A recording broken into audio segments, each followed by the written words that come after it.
Fechou, gente. Então vamos começar. Prazer, eu sou a Amanda, eu sou da Cheesecake Labs. Eu trabalho como Blockchain Engineer agora faz 6 anos. Eu trabalho com EVM, Solana, Bitcoin, outras redes.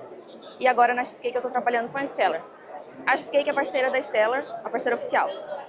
Aqui a gente vai falar hoje sobre AI Agents e Wallet Automation. Apesar de eu ser mais de blockchain, eu vou falar um pouquinho sobre AI Agents, não vou me aprofundar muito, mas vou explicar mais ou menos como é que funciona a arquitetura.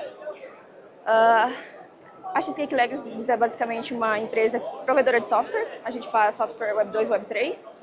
Agora a gente tem feito mais com AI também, mas o foco é sempre blockchain e AI agora. Esses são os nossos tópicos de hoje. Primeiro a gente vai entender o problema, depois a gente vai ter uma introdução para AI Agents, como é que funciona a arquitetura. Depois a gente passa para Smart Wallets na Stellar, que é uma feature nova, que eu vou estar explicando. Depois a gente vai passar para Decentralized Identity, que seria a identidade centralizada. Eu vou explicar mais ou menos como é que foi um caso real de uso que a gente fez na Cheesecake. E o último tópico seria a custódia autônoma, no caso o merge dessas tecnologias de AI com a blockchain na Stellar. Aqui eu começo com essa frase que a inteligência é a habilidade de se adaptar a mudanças, porque hoje a gente vê muito mais em dia, evidente como é que isso está funcionando. Nos próximos meses muita coisa vai mudar, então quem não se adaptar, quem não se inovar vai ficar para trás, tanto empresa quanto usuário. E aí aqui agora a gente começa no primeiro tópico, para entender o problema que a gente tem e por que AI e blockchain resolve isso, em específico na Stellar. No último sábado, no dia 2, foi uma notícia bem recente, inclusive, saiu uma notícia de que um trader tinha sido hackeado e perdeu quase $1 bilhão da carteira dele. Por um hacker, aleatório, não foi especificado o hacker. Basicamente, esse hacker ficou mais de um ano monitorando a atividade da wallet dele e como ele conseguiu esse acesso, foi um negócio muito interessante, porque foi algo que muita gente hoje de cripto, e inclusive gente não de cripto, que entra em apps, acaba fazendo que a gente tem um app descentralizado, que normalmente esses apps para usar você tem que conectar sua wallet. Pode ser a MetaMask, pode ser outra, qualquer outra. E aí ele abre um pop-up e conecta. Então foi num de app desse que ele perdeu quase $1 bilhão. Aqui a gente tem algumas notícias, até bem recentes, foram da semana passada. Alguns pontos ali que eu vou especificar um pouquinho melhor. Mas basicamente esses ataques acontecem com muito mais frequência do que a gente imagina, principalmente por conta da forma que as wallets de hoje em dia são feitas. Isso porque elas usam a mesma arquitetura e tecnologia de 10 anos atrás, de quando elas foram lançadas. Inclusive as maiores do mercado, a MetaMask, a Phantom, por exemplo. Toda a mesma arquitetura para todas, isso é bem já consolidado. Como é que a gente faz essa wallet? Como é que eles fazem essa implementação?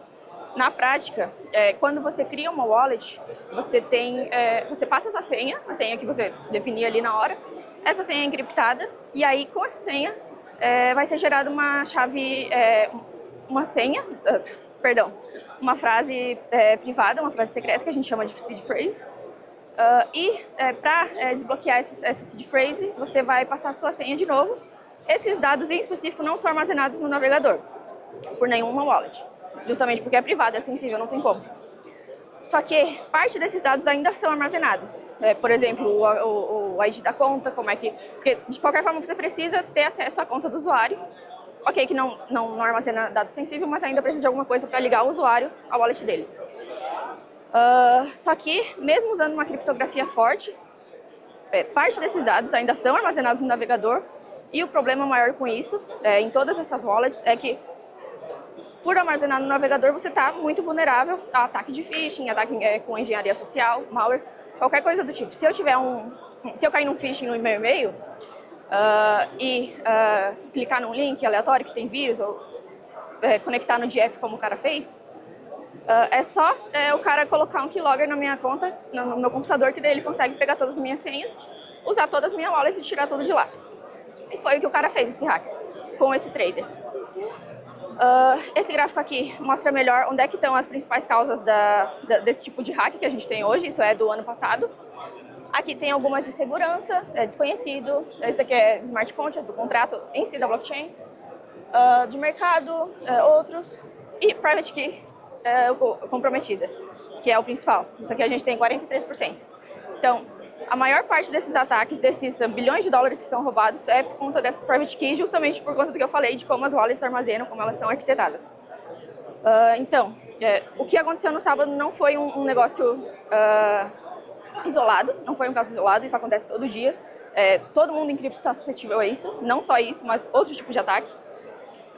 Só que a gente tem que ver como muito mais uma consequência de um sistema antigo de segurança, que é falho, ok, que é novo, tudo mais, a blockchain, só que ainda assim é falho. Você não pode confiar 100% nessas carteiras. Não estou dizendo que é totalmente seguro, só que você tem que ter um pé atrás sempre com como elas estão armazenando as chaves. É por isso que entra a custódia, tem wallet custodial, no custodial, você tem que dar uma desconfiada de todas elas. Então, só que para isso, daí a gente precisa de um modelo que funcione de fato, que tenha segurança, que seja baseado em segurança, toda a infraestrutura, e que seja seguro por padrão, justamente porque cripto não é um lugar que tu pode bobear muito. Então, precisa ter algo mais seguro, a gente já tem a tecnologia para isso, é disso que eu vou estar falando. E agora a gente consegue começar a construir esse tipo de coisa, porque é algo que vai, nos próximos meses, acontecer muito. Tá tendo hack toda semana, então, quanto mais rápido a gente inovar, melhor. E é isso que a Stellar está promovendo, a gente está falando, enfim, eu vou explicar melhor. E é aí que a gente entra com os AI Agents. Aqui vai ser uma rápida introdução, mas eu vou explicar mais ou menos. O que é um AI Agent? É basicamente um software inteligente, ele usa AI, inteligência artificial, e pode atuar como um assistente para a Web3 em específico na carteira. Pode ter outros casos de uso, pode ser de portfólio, de app, liquidez, qualquer coisa do tipo, mas para o caso que eu estou falando aqui, ele atua como um agente assistente de carteira de usuário. Esse foi um caso de uso real da Cheesecake Labs, em que a gente fez basicamente, o foco ali era criar uma camada de infraestrutura que gerencie pagamentos autônomos. No caso, você, qualquer pessoa aqui conseguiria, sem precisar de pop-up, coisa do tipo, fazer um micropagamento, assinar uma série, assinar um negócio, sem saber que por trás está sendo usado blockchain, justamente para facilitar a experiência do usuário. Foi isso que a gente fez. Só que esse agente é permissionado. Então, ele vai conectar na tua wallet, ela é compartilhada. Vou explicar melhor como é que essa wallet funciona, porque não é também só dar a tua senha para ele. Essa wallet, ele teria acesso por conta de uma chave, que daí é o que eu vou estar explicando como é que ele se autentica, como é que o usuário se autentica. Porque não é tudo compartilhado justamente por conta da segurança e da privacidade que a gente precisa ter no Web3, que é algo que falta muito. Na prática, no geral, o AI Agent pode ajudar com bloqueio de transação insegura, qualquer payload malicioso, por exemplo, desse cara. Se tivesse um AI Agent ali, analisando os riscos, analisando só o payload, porque só o payload que ele assinou, payload é uma mensagem, payload é uma mensagem de uma transação, é hasheado, que se você assinar, você está garantindo que aquilo ali vai acontecer. Então, é como se ele só colocasse ali uma mensagem de um vírus e aí rodasse no teu computador. Acabou. Foi isso que aconteceu. Ele só conectou ali, assinou aquele payload malicioso, o vírus entrou no computador dele. Aí ele perdeu tudo, tem que lembrar disso. Só que, não falei sobre os outros casos de uso de agente, mas basicamente ele pode bloquear essas transações seguras com esse payload, pode analisar o risco, tem um monte de casos de uso, mas o que eu estou falando aqui é mais para análise de risco, para bloquear a transação insegura e para executar apenas as que são seguras, que são autorizadas tanto pelo agent como pelo usuário. Para isso funcionar, a gente precisa de uma forma segura. Aqui eu até coloquei um esqueminha do que é um AI Agent, como é que ele funciona. Basicamente, ele percebe o ambiente que ele está. No nosso caso, ele está em um ambiente de transação, de blockchain, ele reconhece isso, porque ele já é treinado para lidar com esse tipo de coisa. Isso você vai configurando ali no prompt do próprio servidor que você tem. Depois, ele vai pensar por ele mesmo. Você vai dar só um prompt ali, você é um agente que vai ter que fazer transação na blockchain. É só isso que tu dá. Ele vai ter que se virar ali com o que ele tem, já que do mundo inteiro, mundial, a informação que já tem hoje em dia, para aprender isso e lidar com da forma que a gente explicou para ele. Depois ele vai agir, no caso de uma transação, ele vai analisar essa transação, bloquear o que for inseguro, tudo mais, que eu falei já, e vai agir, no caso, executar de fato essa transação, assinar a transação. E aí ele vai aprender, que é o passo final.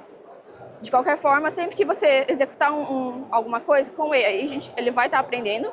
É por isso que sempre, cada prompt ele vai dando uma resposta diferente, depende do quanto tu treinar ele. Perdão, gaguejei. Dependendo do quanto tu treinar ele. Mas é só dar o prompt que daí ele consegue se virar. E, basicamente, por que a gente usou o AI Agent, nesse caso de uso da Cheesecake? Justamente para ter essa custódia autônoma. Para o usuário poder fazer as transações de uma forma que não tivesse fricção na experiência dele. Aí, no caso desse caso de uso, a gente usou um MCP, a gente fez um MCP. Não foi com o Cloud Cloud e tudo mais. Foi ali para a parte da API, que a gente só conectou com a LLM, a gente só fez isso no client, para poder pegar ali os prompts do usuário, as mensagens dele. Prompt, no caso, é um comando ali que você dá, você passa uma mensagem dizendo como que ele deve agir. A gente pega essas mensagens dos usuários, envia para a LLM responde da forma adequada, passado o contexto que a gente deu, e aí faz o que tem que fazer. Para esse MCP, a gente usou Model Context Protocol, que é o protocolo padrão de hoje em dia para AI, isso qualquer LLM vai usar, onde a gente tem um client e um server. Isso do MCP, do próprio MCP. Então, para conectar no MCP server, no servidor, a gente tem o client.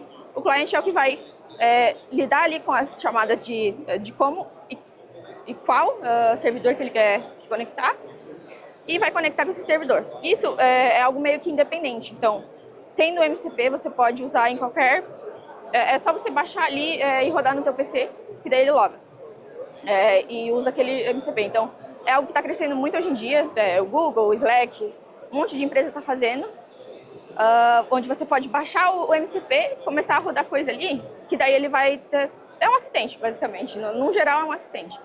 Que você pode rodar vários no seu computador e são independentes. Cada um é independente. Que daí eles podem se comunicar.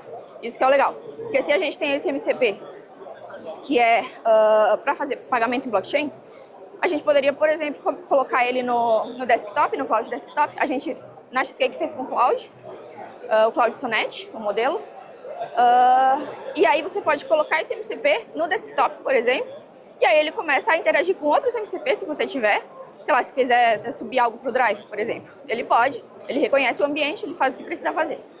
Mas voltando aqui, porque eu acho que eu já saí um pouco do ponto, mas voltando aqui para a blockchain, mesmo com esse agente inteligente que a gente tem, ainda tem um problema muito grande que não resolve tudo, que é como é que a gente vai lidar com as chaves. Porque de qualquer forma tem que lidar com as chaves, não tem como você ter uma wallet, ter um agente que não... Como é que ele vai conectar na tua wallet? Precisa ter um jeito. Então, não é legal você armazenar a chave do usuário, é por isso que as wallets não armazenam, só que alguns dados elas armazenam, como eu falei.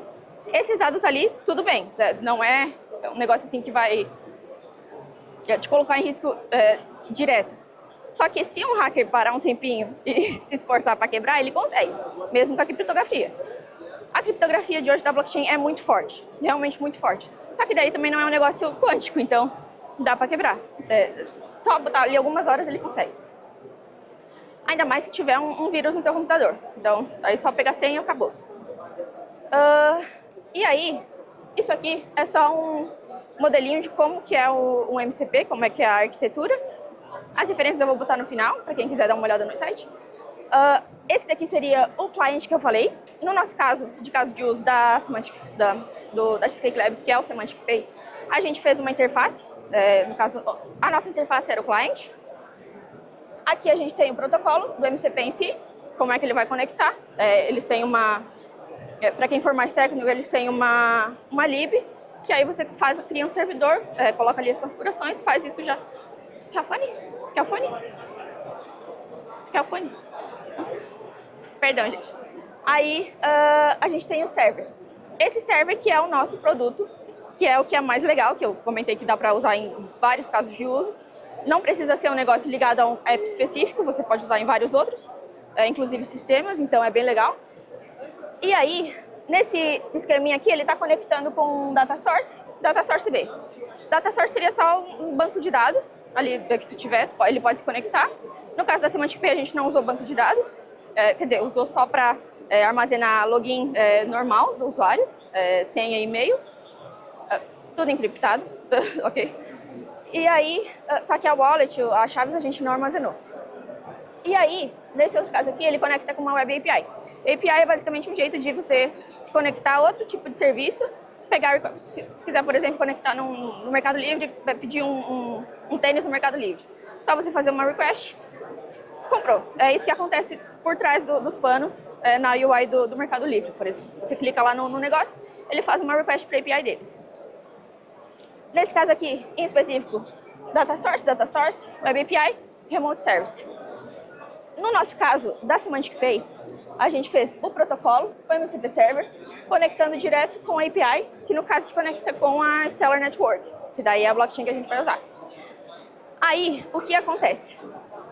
Agora, justamente porque a gente ainda tem esse problema para resolver de como armazenar essas chaves, como lidar com elas, acaba que... Só um minuto. Acaba que, mesmo no MCP, mesmo com essa inteligência toda, a gente não pode garantir que o usuário está seguro. Só que já tem soluções hoje em dia, então a gente pode pensar nele como um servidor só confiável que faz o que a gente quer, se conecta com a blockchain, no nosso caso, e aí a gente configura a ferramenta, configura prompt, configura recurso que ele vai usar, tudo que precisar para ele agir de forma certa, a gente pode configurar. E aí, o meu ponto aqui enquanto a gente continuar com a seed phrase, chave privada, tudo que tem nas wallets de hoje, a gente ainda está muito vulnerável. Inclusive, é algo até que o Ethereum está lançando agora de Embed Wallet, que é algo que a Stellar já tem, que é disso que eu vou estar falando, que é muito legal. E aí, basicamente, enfim, colocar chave privada no navegador é algo que te põe em risco. Então, para mudar isso, a gente precisa de outra parte, que seria a arquitetura da carteira. E aí, na Stellar, a gente tem a Smart Wallet, que é isso que eu mencionei sobre o Ethereum está fazendo agora. A Smart Wallet é basicamente um contrato ali, um modelo mais seguro e programável. Você consegue configurar qualquer coisa que precisar ali para a wallet do usuário. Que, em vez de depender das chaves e das seed phrases, a gente não tem nenhuma seed phrase, não tem nada disso. Só que a gente tem uma autenticação feita por device, ou dispositivo próprio. Então, no caso, eu só vou estar em risco se o meu celular, o meu computador for roubado. O que acontece, só que é mais difícil. Só que ainda assim, depois eu vou falar sobre como se proteger em caso de roubo, que daí é bem legal, porque nesse modelo não existe seed phrase nem nada disso que eu falei. Então, como é que a gente faz essa autenticação? Você tem essa autenticação que a gente chama de WebAuthn ou é um autenticador, por exemplo, da Apple, que ele põe ali o teu rosto, sabe? Da Apple, você coloca ali, ele põe o teu rosto, ou o PIN, e aí ele autentica. Isso a gente chama de passkeys, e foram essas passkeys que foram usadas na Semantic Pay. Essas passkeys são ligadas no dispositivo, diretamente no HD dele, que é basicamente um padrão de autenticação já. Isso é usado em vários sistemas, não é específico de Web3, é Web2, só que a gente usa o Web3 por segurança. E que deixa muito mais seguro guardar o que a gente precisa do usuário sem precisar lidar com chaves dele, lidar com custódia, lidar com ele perdendo chave, enfim, qualquer coisa do tipo. E deixa mais simples para o usuário justamente porque não precisa guardar chave. Então você não tem que anotar no papel, não vai perder, esse tipo de coisa. O resultado disso aqui, a Smart Wallet, no caso, é um contrato que a gente define, para quem for mais técnico, é um contrato, é um smart contract na Stellar, que você, assim como no Ethereum, assim como em outros blockchains, você tem ali uma regra de negócio, você define as regras dele, só que o legal é que eles têm meio que uma abstração de conta da wallet em si mesmo, que no caso é o contrato, o que é diferente de outras chains, em que você pode definir limites.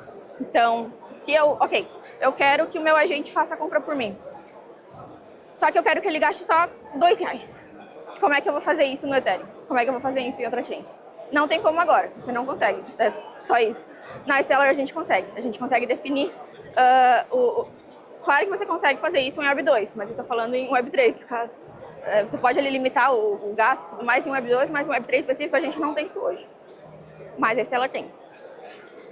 E aí, o que você tem no final é uma autenticação que funciona, que é segura, você não precisa guardar a chave. A empresa tem menos custo justamente pela redução de processamento, de quantas requests ele vai fazer só para pegar a chave. Isso aí, já considerando vários usuários, já tira muito custo da empresa. Para o usuário é bom, porque daí ele não precisa guardar a chave nem nada, consegue só ligar ali direto na conta dele, fazer a transação. E também, outra coisa que não precisa, ele não faz a confirmação, o pop-up que normalmente abre nos de apps.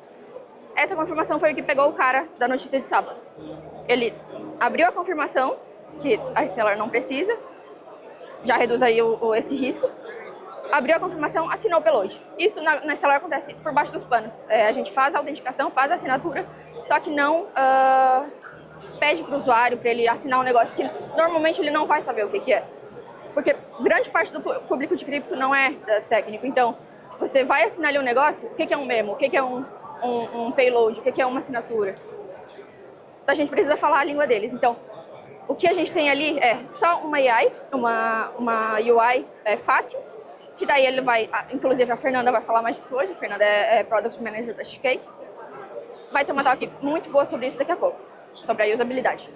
Mas, aí, mesmo com Passkey, AI Agent, Smart Wallet, contrato permissionado, limite e tudo mais, a gente ainda tem um outro problema, que seria como é que a gente garante que o agent é aquela pessoa, aquela coisa ali, a tecnologia, e como é que eu sou eu. Quem é que pode verificar isso? Como é que terceiros, por exemplo, podem verificar que eu que assinei realmente, mesmo que esteja na blockchain, o que você tem lá é privado. Privado é público, mas o teu dado ali é privado, você tem uma certa privacidade. Não sabem que fui eu. Aquele endereço ali é meu, mas ninguém sabe.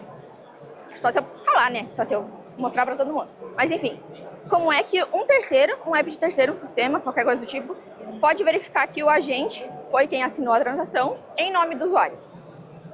A gente faz isso na Smart Wallet. No caso, o agente é adicionado como um signer, um assinador, no caso, para poder assinar a transação em nome do usuário. Então, se eu quiser gastar R$2, ele pode gastar R$2, ele que vai assinar, não sou eu, só que ele está ligado à minha conta, no caso que é o meu Smart Contract, que ele vai usar para assinar. Então, ele passa a chave dele, a chave do usuário, que também é por autenticação, então ele não precisa guardar a chave, não é mais um custo que a gente teria no banco de dados, por exemplo, para guardar a chave do agent. Isso daí não faria sentido, porque daria na mesma de wallet que a gente tem. E aí, o que a gente tem agora seria a Smart Wallet, passou, agora a gente tem a identidade descentralizada, que daí seria a nossa solução para garantir que o usuário é o usuário e que o agente é o agente e pode executar ações pelo usuário. No caso, como eu falei, se você tiver o celular roubado, eles ainda podem se esforçar muito, mas podem colocar ali um agente ou pessoa que não seja verificado e adicionar na tua conta.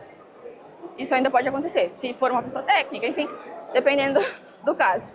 Só que a ideia aqui a gente teve até algumas talks ontem sobre isso, que está crescendo bastante, que é algo que vai vir muito nos próximos meses. A ideia de identidade descentralizada é você ter uma forma segura, que seja global e verificável, de provar quem é quem, de provar que o seu agente é o seu agente, não agente de outra pessoa, não agente aleatório, e que pode agir por você e que você está autorizando isso. Só que, no caso de blockchain, a gente coloca isso mais para Web3 justamente por não ser centralizado. Porque a gente não quer depender do Google, nem de um provedor centralizado, sei lá, o Alpha, a Meta, qualquer coisa do tipo que guarda a senha. A gente não quer isso, porque a gente está trabalhando em descentralização. Esse é o foco é da privacidade, o foco é da custódia, sem precisar ligar, armazenar chave nenhuma. Então, basicamente, quando um agente ou outro usuário, aqui ó, a gente tem esses pontos aqui, se vocês quiserem dar uma lida. A gente vai falar muito mais de credencial verificável, que é o nosso padrão que a gente usou nesse caso de uso. Então, quando um agente ou outro usuário que você adicionou na sua wallet quiser agir por você ou tentar assinar alguma transação, a wallet, que é permissionada, que você colocou os limites, esperamos que você configurou certas coisas, ela vai automaticamente, quando você chamar qualquer função ali dentro, qualquer ação que quiser executar, vai chamar uma outra função. Função é como a gente executa as coisas ali no código, para quem não for técnico. E aí, essa função seria a verificação dessas chaves de autenticação e de que o agent é o agent e tudo mais. Só que um ponto dessa identidade descentralizada é que a gente precisa colocar ela, ligar ela de alguma forma ao wallet do usuário. Porque a gente já tem o agente ligando ao wallet do usuário, isso a gente já colocou ele como assinador. Só que a gente não sabe se ele está realmente autorizado, se ele tem uma credencial, e ele precisa dessa credencial para poder agir, porque daí já fecha mais uma porta de segurança que a gente tem aberta. Então, quando ele tentar assinar algo no meu nome, a rede não, por padrão, todas elas não teriam uma maneira de verificar que o agente realmente é autorizado a assinar aquela transação, a mandar R$2 para outra pessoa. Quando você envia uma transação, a rede simplesmente acha que se você usou a sua chave privada, quem fez a transação foi você. E aí isso complica um pouco no caso de recuperação de conta, por exemplo, de recuperação de fundo. Se tu perde R$10, como é que tu recupera isso hoje? Não tem, porque é descentralizado, porque é endereço, a blockchain não funciona desse jeito. Essa é a questão que a gente está tentando resolver com identidade descentralizada. Porque com essa identidade você pode ligar a qualquer outro sistema, não é algo único para a blockchain independente, porque é algo que nasceu no Web 2, é só um padrão da internet que a gente tem hoje. Então, com esse padrão, já é usado em vários sistemas hoje, se vocês forem parar para ver mais a fundo a arquitetura e tudo mais, é usado já. Então, você tem uma identidade que pode ser usada no Google, na Meta, qualquer coisa do tipo. Eles podem verificar que você é você com uma chave só, com essa identidade. O que é muito bom para qualquer sistema hoje, porque normalmente é muito centralizado ali dentro. Só que com essa, como é descentralizado, você consegue interagir com outros, tanto Web 2 quanto Web 3. Basicamente, essa identidade funciona. Aqui, cross-platform seria essa parte que eu falei, da compatibilidade, de interoperabilidade que tem com outros sistemas, Web 2 e Web 3. Quem quiser, a gente pode conversar mais depois. Mas, como é que funciona essa identidade? A gente teria o que chamamos de ZK Proof, que é Zero Knowledge Proof. No caso, essa chave já é um método de criptografia que é muito forte, que muitos sistemas hoje usam, Web 2 e Web 3 também é algo Web 2, que foi passado mais para Web 3, agora se escuta muito mais em Web 3, onde você tem uma parte provedora e outra parte verificadora. Só que você consegue verificar que foi você que proveu essa chave sem precisar passar dado sensível, dado desnecessário. Porque usa realmente só o que precisa para gerar só a tua assinatura e aí confirmar que é você. Não precisa de muito mais, justamente por isso que é muito bom para a blockchain, porque tem essa questão da privacidade que falta muito ainda hoje em dia. Precisa dar um foco maior para a privacidade na blockchain, mas isso é outro assunto. E o que a gente tem para fazer isso, de fato, seria alguns padrões de hoje em dia, Web 2, que são, na Semantic Pay, a gente usou o W3C e o VASP. O VASP seria específico para AI Agents, agora é algo novo também, mas é algo que já está sendo usado. E W3C já é mais consolidado, que é só um padrão de credencial verificável, que você passa ali um payload, no caso, os seus dados ali do que precisar, ele gera para você uma identidade, passa a tua prova, o teu ZK Proof, e aí ele consegue enviar, e aí com essa identidade, qualquer outra parte, qualquer outro sistema consegue ver que você é você pelo ZK Proof, porque daí vai ter a parte verificadora do outro lado que vai garantir que é você. E aí, outro ponto aqui. Para a blockchain, esse caso em específico seria muito mais para uma camada extra de segurança, não porque é obrigatório colocar a identidade ali na blockchain, mas porque justamente por ser descentralizado a gente precisa que esteja ali, tenha um registro, tenha um histórico de que o usuário fez isso aqui, de que ele é esse aqui, que ele está autorizado. Então por isso que a gente colocou na blockchain. A gente, para quem for mais técnico, seria basicamente um hash que a gente coloca no contrato, em um outro contrato, não na Smart Wallet, que seria esse hash da identidade do agent ou do usuário. No caso da Semantic Pay, a gente fez para o agent, para garantir que o agent era ele mesmo logando e executando a ação pelo usuário.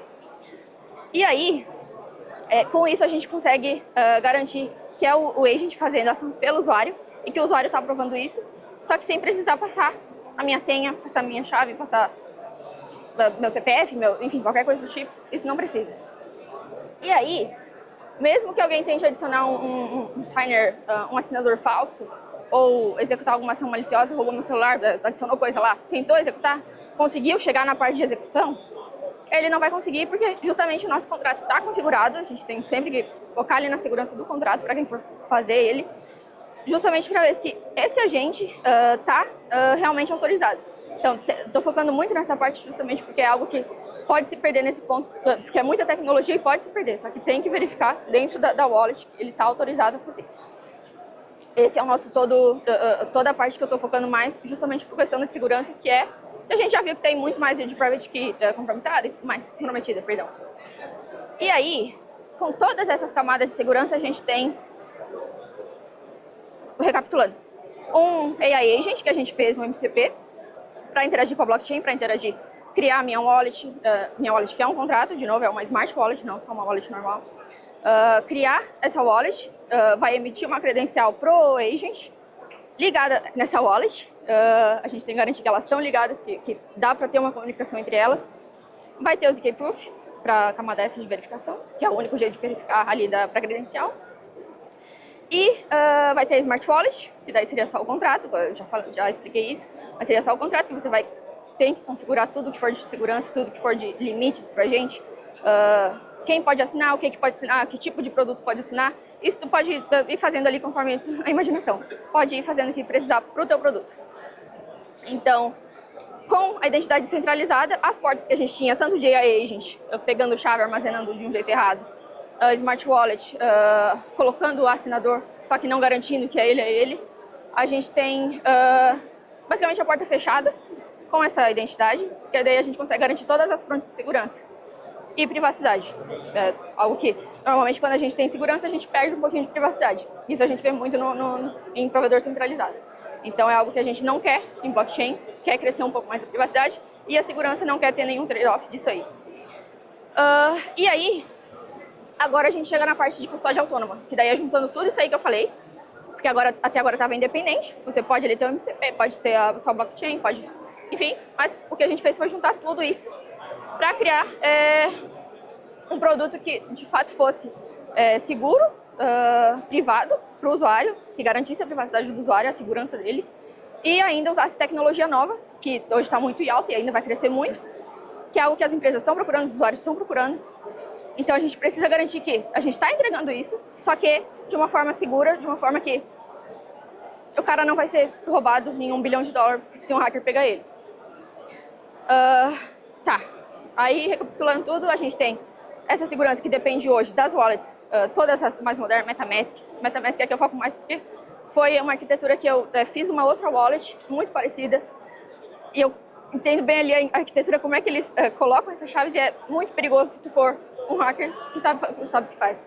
Então, tu realmente pode só quebrar ali muito fácil. E aí, com tudo isso, a gente tira a necessidade de muito pop-up de confirmação, de coisa que o usuário não vai saber o que é, se ele não for técnico. Mesmo se tu for técnico, tu vai achar chato, se tu entrar ali, ficar pop-up na tua cara toda hora, você vai, eu só quero transferir R$2. Eu não quero ter que assinar vários passos um atrás do outro só para verificar token, verificar a segurança, verificar se o endereço está certo. Não é isso que eu quero. E aí, com essa remoção da seed phrase, da private key, de qualquer outra chave, de senha inclusive, você tem uma wallet que é permissionada, que permite você colocar limites, colocar assinadores que de fato são confiáveis, por outras partes, que você consegue mundialmente decriptar isso e fazer essa verificação de uma forma segura. E aí, no caso, a Smart Wallet pega muito mais a parte de regras e segurança. O Agent pega muito mais a parte de risco, onde ele bloqueia a transação suspeita e tudo mais, que eu já mencionei ali, mas principalmente para detectar comportamento malicioso, payload malicioso. Muita gente está usando ele mais para a parte de análise de risco. Quanto é que eu posso ganhar se eu investir $3 em petróleo? Enfim, o que for, ele pode fazer isso, ok? É um caso de uso. Só que o nosso aqui está sendo muito mais a parte de segurança, para verificar se ele realmente está assinando um negócio seguro, que não vai te trazer risco no mundo real. Porque daí a gente tem que dividir um pouquinho, que no mundo real você tem ali as transações, você consegue só enviar de uma para o outro, só que daí você perde muita coisa por ser centralizado, por não ter privacidade, por você ter que passar todos os dados ali dentro, sabe lá para quem? Provavelmente para a Meta e para o Google, mas isso, enfim, outro caso. tem a UX. O UX é a experiência do usuário. A gente tem isso muito mais limpo, muito mais simples, que é o que a Fernanda vai mencionar mais hoje. Você não tem tanto pop-up, não tem tanta confirmação, não precisa colocar senha, não precisa fazer toda a coisa chata que normalmente tem que fazer. Só para transferir R$2 com a blockchain. Por isso que é muito difícil o usuário aderir isso, porque não tem como. Como é que eu, não tendo nenhum background, vou conseguir entender o que é uma assinatura de uma transação? Vou ter que levar um tempo. E aí, tem outro bullet point aqui que seria compartilhado, mas seguro. Justamente porque é compartilhado com os assinadores que você colocar, não é como se outra parte, outra pessoa, outra autoridade estivesse cuidando da tua wallet, é você que cuida dela. Tem que lembrar disso também, a custódia é sua, não é de ninguém. Só que é você que coloca o agent nessa wallet e garante que ele pode agir por você. Então, por isso que dizem que é compartilhada, só que ainda é segura porque é tudo encriptado. Todas as chaves, a autenticação é feita no teu próprio dispositivo, tanto para o agent quanto pro teu próprio usuário. E a parte dos agents, daí, eles passam a cuidar todo do trabalho chato, inclusive dessa verificação de payload malicioso que eu mencionei. Só que todo o trabalho chato de assinar, de ter que abrir pop-up, de fazer qualquer coisa, tipo, só para fazer uma transação, ele faz isso por trás dos panos, com a tua wallet, porque ele tem acesso a ela, só que é um acesso seguro. Porque foi você que deu, no caso. E a gente espera que está sempre bem configurado no contrato que você for usar. E aí, a identidade centralizada entra nisso, como eu já falei, garantindo que ninguém, além desse agent, além de outros, se eu quiser colocar você na minha wallet, eu consigo. Se eu quiser que você só transfira R$10, eu consigo também, só configurar isso. Mas a identidade centralizada, se você tiver uma, é o que vai garantir que é você que está agindo por mim, que você está ligado a mim de alguma forma. E aí, outras partes conseguem verificar isso, já tira toda essa parte de segurança que a gente falou. E aí, no fim, a experiência como um todo vai ficar... Opa, passei antes. Enfim, a experiência como um todo vai ficar muito mais simples, tanto pela UX, pela segurança, pela privacidade, pela tecnologia, a inteligência, que é algo que realmente todo mundo está procurando hoje, muita gente está querendo. E a custódia autônoma, você dá essa custódia... Não que você dá a custódia para o agente, mas você compartilha a custódia com ele. Ele está independente, você está independente, mas ele pode agir por você. Essa aqui é a parte legal. Com limites, no caso. E aí, no fim, a segurança inteira da wallet, que a gente não tem hoje em dia. O cara usou a MetaMask, em específico. Não queria mencionar a MetaMask, mas estou mencionando. Porque é a maior wallet que a gente tem. Precisa deixar claro para todo mundo que tem prós e contras, isso em toda a wallet. Usou a wallet, assinou um payload malicioso. Isso não teria acontecido se ele só tivesse um agente fazendo isso por ele. Poderia até ter tirado o pop-up, poderia não ter lido nenhum payload, que provavelmente ele não entendeu e leu, e pensou o que eu estou fazendo, mas estou assinando. E teria assinado essa transação com a identidade do agente, sem precisar de nenhuma fricção de UI, sem precisar de custo maior para a empresa, por ter que codar isso, ter que colocar no software um monte de confirmação, porque isso gera custo, gera principalmente custo de performance para o usuário, porque é muito chato. Eu desisto, sinceramente, sempre que eu tenho que assinar um negócio, eu só fecho, vou fazer outra coisa. Não gosto. E a Stellar resolve muito isso agora, nesse caso de uso específico, que foi muito legal, justamente porque age como uma camada, uma infraestrutura inteira que você pode usar em qualquer lugar, só que com a mesma segurança. Então, a custódia autônoma dá isso pra gente. Tem muitos outros casos de uso, mas esse em específico é muito legal porque foca muito na segurança e na privacidade. E é isso, gente. Quem quiser conversar um pouquinho mais, eu vou estar aqui o dia todo. A Cheesecake vai estar aqui o dia todo também com a Nir. Daqui a pouco a gente vai ter uma outra talk que vai ser do FIFO, depois da Fernanda, que é da Cheesecake, que é a de UX que eu mencionei. Vai ser muito bom, ela fala muito bem sobre a segurança de wallet, como é que você pode dar para o usuário algo que ele realmente goste de interagir com, que não seja cansativo, que não seja maçante. E na Cheesecake a gente está hoje contratando, caso alguém queira dar uma olhada. Tem vaga de dev, tem vaga de outras áreas. Então, quem quiser dar uma olhada, pode olhar lá, vir falar com a gente.